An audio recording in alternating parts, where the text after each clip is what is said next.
Bonjour François-Xavier Bellamy. Bonjour. Merci beaucoup d'être avec nous dans ce studio. Vous aviez ouvert le banc des questions lors de la première audition de Sylvie Goulard devant le Parlement européen le 2 octobre. Vous aviez été très offensif pour contester son éventuelle nomination. On connaît le résultat maintenant depuis hier, 14h10, 14h15. Elle a été récusée. Elle a été sèchement écartée, 82 à 29 voix. Vous vous êtes payé la candidate d'Emmanuel Macron ? Non, pas du tout. Nous avons fait notre travail de manière sérieuse en posant les questions qui s'imposaient à Sylvie Goulard. Parce que Sylvie Goulard est une candidate contre laquelle nous n'avions aucune espèce d'animosité personnelle, mais dont la nomination posait de nombreux problèmes, ou en tous les cas de nombreuses questions. Et le Parlement européen a la responsabilité de garantir que les commissaires qui seront investis auront vraiment la confiance nécessaire pour travailler efficacement. Ouais. Et Sylvie Goulard est l'objet actuellement de 2 enquêtes qui l'ont poussée à démissionner en France. Elle est aussi l'objet d'un problème de conflit d'intérêts potentiel parce qu'elle a travaillé pendant des années, pendant plusieurs années pour une fondation financée par un Américain, un milliardaire très impliqué dans le monde de la finance.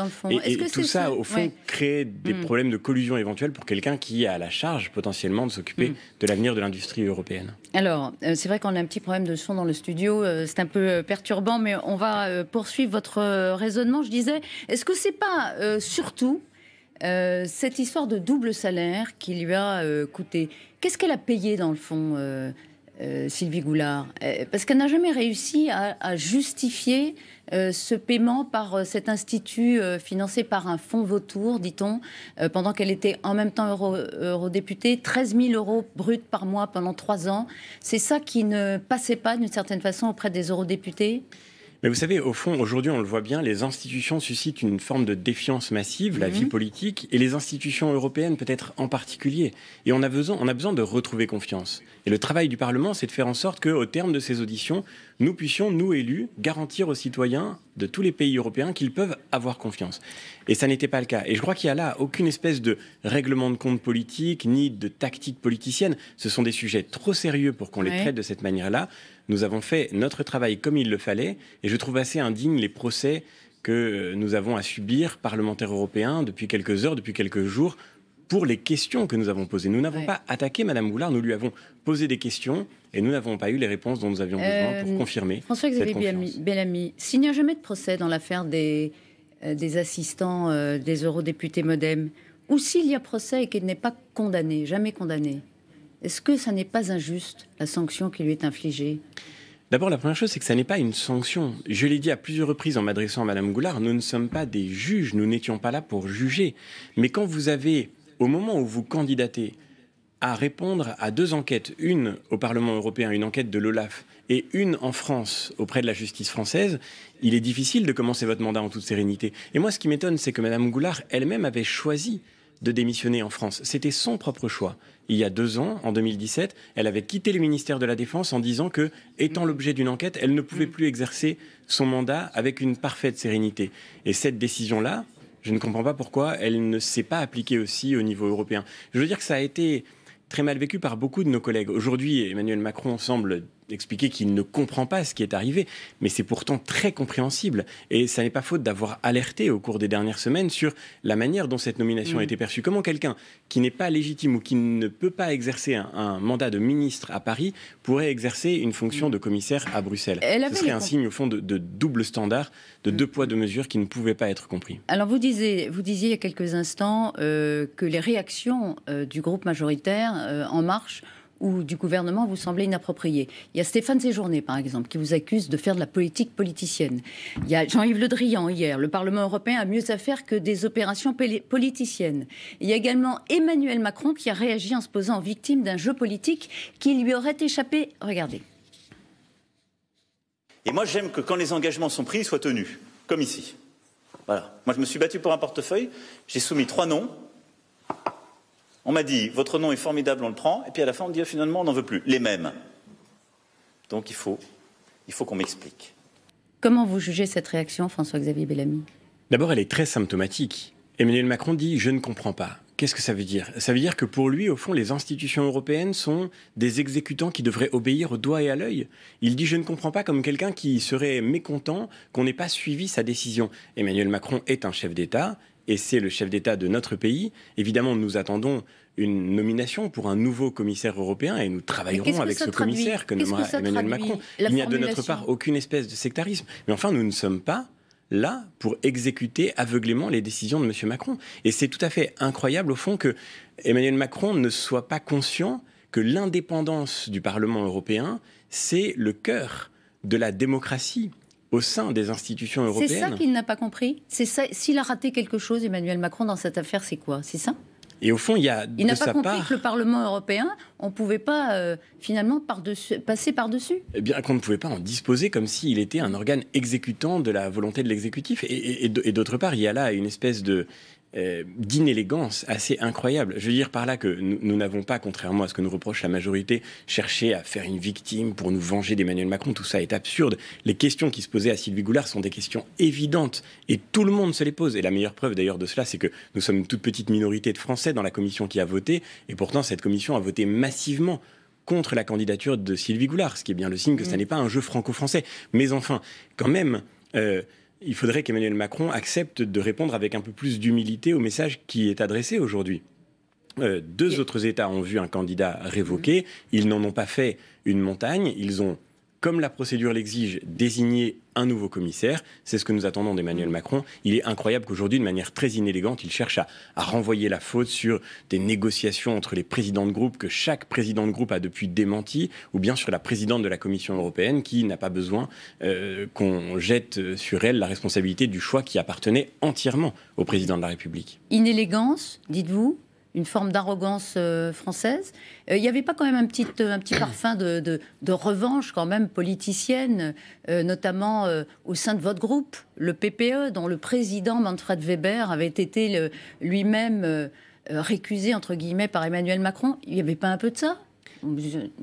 D'abord, je dois dire que vraiment tout au long de ce processus, j'ai été très impressionné, au contraire, par la rigueur avec laquelle Manfred Weber et le PPE ont fait le travail que nous avions à mener comme parlementaires européens. À aucun moment, nous ne sommes entrés dans une stratégie d'agression. D'ailleurs, chacun pourra le constater, les questions que nous avons posées à Mme Goulard n'étaient pas agressives. Nous lui avons donné l'occasion d'apporter ces réponses pour permettre de garantir cette transparence. Donc, encore une fois, nous étions les garants auprès de nos électeurs. On a dit que vous aviez une forme d'agressivité à son égard pendant les auditions. Je crois que personne ne l'a dit, non. D'ailleurs, il suffit, chacun pourra le regarder, ces vidéos sont publiques, de les écouter, de les regarder. Mais pas agressif. Je me suis contenté de demander d'ailleurs à Mme Goulard, en citant ses propres mots, pourquoi elle ne s'appliquait pas au plan européen la règle qu'elle s'était donnée au plan national. Je ne crois pas que citer Sylvie Goulard à Sylvie Goulard ait été agressif, c'était simplement une manière de tenter de comprendre. Et malheureusement, c'est nous qui n'avons pas pu comprendre pourquoi cette nomination semblait possible alors que son mandat de ministre ne pouvait continuer en France. Encore un petit mot, ce portefeuille auquel elle était destinée est énorme. C'est le marché intérieur, c'est l'industrie, la défense, l'espace, le numérique, la culture. Est-ce qu'il faut le découper ? Est-ce qu'il faut réduire son périmètre pour pouvoir trouver quelqu'un quand même capable d'assumer ses fonctions? Ça va être très compliqué, hein. Ça n'est pas mon sentiment. Je crois que le choix qui a été fait par la présidente de la Commission, qui est un choix ambitieux, consiste à redistribuer les fonctions des commissaires, non pas d'abord à partir de grands segments de l'action politique, mais à partir de projets ou de stratégies à mener qui sont des stratégies transversales. Et ça a un vrai sens.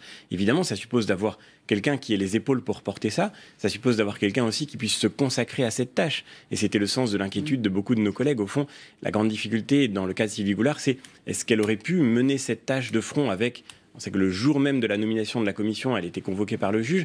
Si elle avait dû faire face aux étapes d'un processus judiciaire, quelle qu'ait été son innocence ou sa culpabilité, dans tous les cas, ça aurait été un fardeau complexe à gérer. Et puis, ce problème d'indépendance qui était majeur.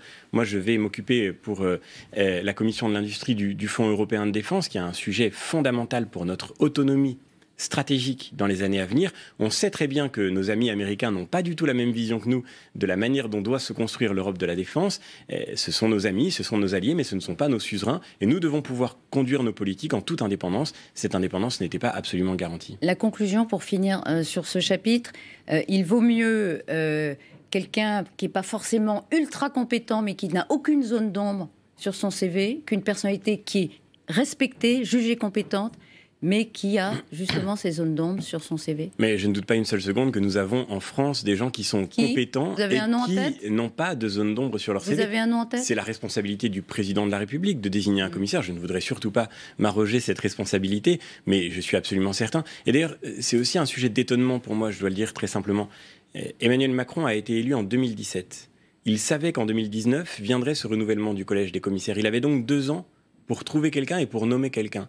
Et on a le sentiment, je ne suis pas le seul à partager cette impression, que, au fond, Emmanuel Macron a comme une difficulté de ressources humaines. Il y a en France quand même largement assez de talent, j'en suis sûr, pour que le président de la République puisse désigner quelqu'un qui à la fois aura la compétence nécessaire et qui en même temps sera parfaitement libre d'exercer sa fonction avec une complète sérénité. François-Xavier Bellamy, les Turcs ont lancé une offensive militaire au nord de la Syrie pour atteindre les Kurdes, qui, par ailleurs, étaient du côté des alliés dans la lutte contre Daesh. Condamnation virulente, quasi unanime. Comment aller plus loin?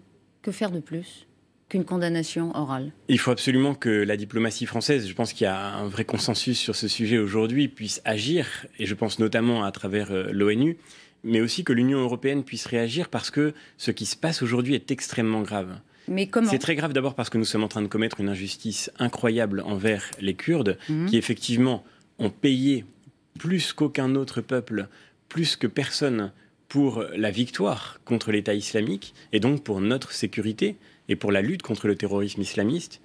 Mais c'est aussi très grave parce que c'est le signal que l'Occident donne une fois de plus que nous finissons toujours par abandonner ceux qui nous ont soutenus. Et ce message-là... Pourquoi une fois de plus? Parce que malheureusement, c'est un signal qui a déjà été passé trop de fois dans des renoncements passés de notre monde occidental qui finit souvent par, de manière très oublieuse finalement, par abandonner ceux qui l'avaient soutenu. Je crois que dans ce cas précis, se joue quelque chose de notre crédibilité aussi. Nous avons travaillé avec les Kurdes, nous les avons soutenus, une fois de plus parce que je pense, par exemple, le cas pourra paraître différent, mais au fond, c'est du même message qu'il s'agit. Je pense à ces interprètes afghans qui ont travaillé pour les alliés en Afghanistan, qui ont travaillé pour la France et qui aujourd'hui sont, pour certains d'entre eux, abandonnés, à qui nous refusons un visa, alors que eux, pour le coup, mériteraient tellement d'obtenir l'asile en France. Ce sont des messages qui passent aussi dans des régions du monde où nous avons besoin de reconstruire la confiance. Vous irez manifester demain, place du Trocadéro? Il y a un appel à manifester à l'appel de l'Institut kurde de Paris. Je ne savais pas qu'il y avait cet appel à manifester, je vais regarder de près, mais en tous les cas, ce qui est sûr, c'est que je ferai tout pour que, notamment dans les institutions européennes où je suis aujourd'hui engagé, nous puissions agir de façon forte. Mais je crois qu'il faut que la diplomatie européenne, alors la difficulté c'est que la Commission européenne est dans une phase de transition, mais il faut que la diplomatie européenne réagisse vigoureusement. Et je crois qu'on a surtout besoin que le président de la République porte notre parole dans les instances de l'ONU, au Conseil de sécurité, pour que nous puissions empêcher ce qui est en train de se produire aujourd'hui et qui risque d'ailleurs de déstabiliser la région une nouvelle fois de manière dramatique. Donc vous appelez Emmanuel Macron à prendre une initiative auprès des Nations Unies? Je pense que c'est nécessaire parce que, enfin, il a pour le coup déjà émis ce message et nous sommes sur ce point dans un accord absolu. Il est absolument indispensable que nous puissions faire en sorte d'éviter cet engrenage qui semble se dessiner sous nos yeux. La transition n'est pas, je vous l'accorde, extrêmement appropriée, mais en revanche, samedi dernier, vous étiez dans une manifestation. Sauf erreur. Manifestation anti-PMA, 75 000 personnes ont défilé dans les rues, d'après le cabinet indépendant en l'occurrence. Vous êtes résigné au fait que cette loi autorisant la PMA pour toutes soit votée en France ? Non, je pense qu'il faut que les Français se rendent compte de ce qui est en train de se jouer. D'ailleurs, cette loi ne fait pas qu'autoriser la PMA, c'est une loi de bioéthique. Et le débat parlementaire vient de s'achever à l'Assemblée nationale. Il va maintenant connaître une nouvelle étape au Sénat. Il me semble qu'on peut faire un premier bilan après les débats qui ont eu lieu en commission et puis dans l'hémicycle. Et je crois que tous les Français qui nous écoutent, quelle que soit a priori leur position sur le sujet, devraient se renseigner sur la nature de ces débats et sur ce qui s'est passé. Parce qu'on voit bien dans ces débats que... Et si la loi a été votée, elle est au Sénat, effectivement, elle va achever son parcours parlementaire. Quelle suite pouvez-vous donner? Surtout, est-ce qu'il faudra revenir sur cette loi et sur cet article sur la PMA pour toutes si la droite revenait au pouvoir? Je crois que nous sommes en train de rentrer dans une logique qui, effectivement, pose un problème majeur. J'ai déjà eu l'occasion de le dire. Cette logique, c'est celle qui consiste, au fond, à manipuler le vivant pour qu'il puisse répondre à des désirs qui, en eux-mêmes, sont légitimes, bien sûr, mais qui, me semble-t-il, ne doivent pas tout autoriser. Et on a vu dans ce débat, pardonnez-moi de le dire, c'est très important, on a vu dans ce débat que tout ce que nous avions esquissé est déjà en train de se dessiner concrètement. Et je pense notamment à la perspective d'une forme d'eugénisme. On a vu des débats très approfondis, et d'ailleurs de grande qualité, sur la question du diagnostic préimplantatoire, où des parlementaires de tous bords, y compris des députés En Marche, ont tiré le signal d'alarme en montrant qu'à la faveur de cette technicisation de la procréation, nous sommes en train d'aller vers le rêve, par exemple, vers le rêve du bébé parfait, vers le fait que...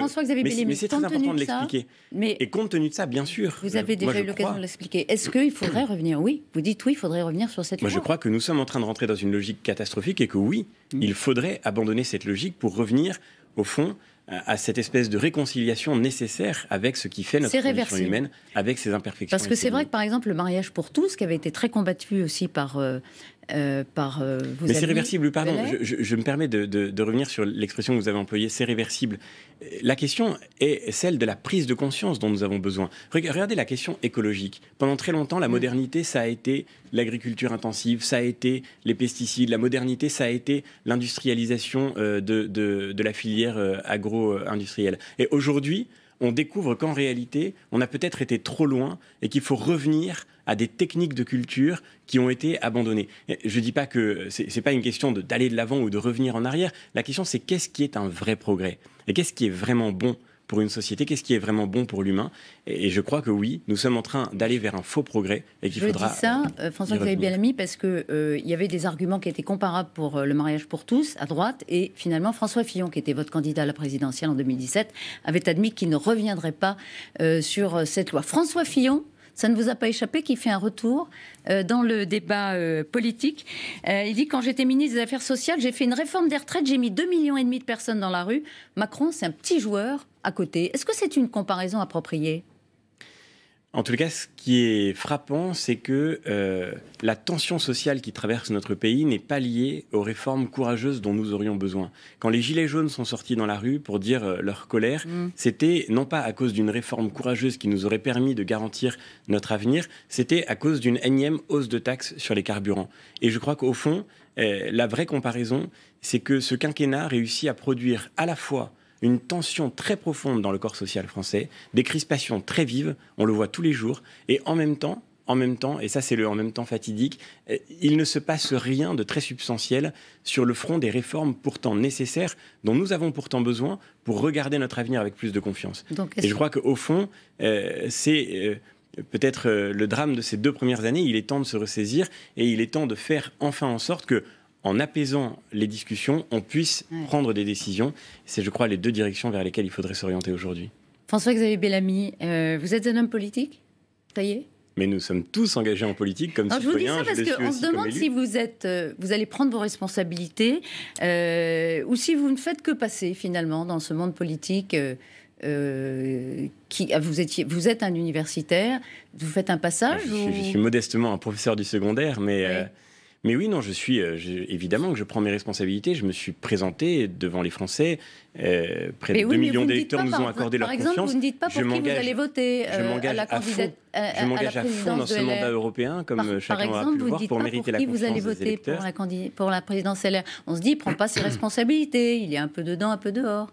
C'est d'abord nécessaire parce que c'est une tradition dans notre famille politique que tous ceux qui sont présidents d'un groupe parlementaire ou d'une institution parlementaire ne prennent pas position dans un débat interne. Bruno Retailleau, Gérard Larcher n'ont pas pris position eux non plus. Vous ne leur reprocherez pas de ne pas faire de politique, je crois. Non, mais on leur pose la même question et on se dit, c'est dommage de ne pas connaître leur choix. Et deuxièmement, je l'ai déjà dit, pour le coup, je me suis déjà exprimé à de nombreuses reprises, j'ai des liens forts avec chacun des 3 candidats. Je suis absolument certain que ce débat qui a été de qualité permettra d'aboutir à un cap. Parce que Christian Jacob, vous avez apporté son soutien, lui. Mais oui, mais comme Guillaume Larrivé, comme Julien Aubert, et c'est la raison pour laquelle c'était difficile pour moi de départager entre les 3. Mais encore une fois, j'ai de l'estime pour chacun d'entre eux. Et ça ne veut pas dire que je ne m'engage pas. Au contraire, je m'engage d'abord là où je suis attendu, c'est-à-dire dans l'action concrète au Parlement européen pour faire entendre la voix de la France dans des débats aussi importants que ceux qu'on a évoqués aujourd'hui. Et c'est celle-là, votre ambition aujourd'hui en politique? Être utile, c'est la seule ambition qui compte de toute façon. Bon anniversaire! Merci beaucoup, c'est très gentil. C'est votre anniversaire. Merci infiniment. Merci à vous d'avoir été ce matin sur LCI. C'est à vous, Pascal. Alors moi, c'est mardi prochain, Elisabeth. Je dis ça.